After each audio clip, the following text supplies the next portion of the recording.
اب سے ذرا دیر پہلے یہ خبر سامنے آئی ہے، سندھ حکومت کی جانب سے تعلیمی ادارے بند کرنے سے متعلق فیصلہ کیا گیا ہے۔ والدین اور طلبہ کے لیے یہ اہم خبر ہے۔ چھٹی کا اعلان کیا گیا ہے۔ چھٹی کب ہوگی اور کون کون سے تعلیمی ادارے بند ہوں گے، نوٹیفیکیشن بھی بتایا جا رہا ہے کہ ایک جاری کر دیا گیا ہے محکمہ تعلیم سندھ کی جانب سے۔ چھٹی کا جو اطلاق ہے وہ صوبے بھر پر ہوگا، کراچی سمیت سندھ بھر کے تعلیمی ادارے بند ہوں گے۔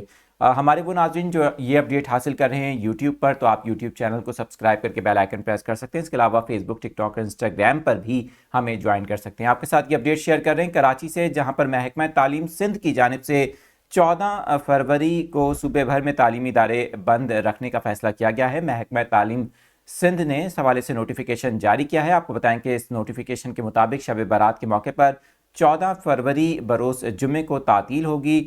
چھٹی کا فیصلہ کیا گیا ہے۔ نوٹیفیکیشن میں بتایا گیا ہے کہ 15 شبان کو سندھ بھر کے تمام جو سرکاری اور نجی تعلیمی ادارے ہیں وہ بند رہیں گے۔ تمام جو نجی اور سرکاری تعلیمی ادارے ہیں وہ بند ہوں گے، لیکن یونیورسٹیز کا فیصلہ نہیں ہوا، تو اسکولز جو ہیں وہ بند ہوں گے۔ کالجز اور یونیورسٹیز سے متعلق فیصلہ ابھی نہیں ہوا۔ باقی جو دفاتر ہیں وہ بند کرنے کا بھی کوئی فیصلہ نہیں کیا گیا، یعنی کہ یہ ایک عام تعطیل نہیں ہے، صرف اسکولوں میں چھٹی کا فیصلہ کیا گیا ہے۔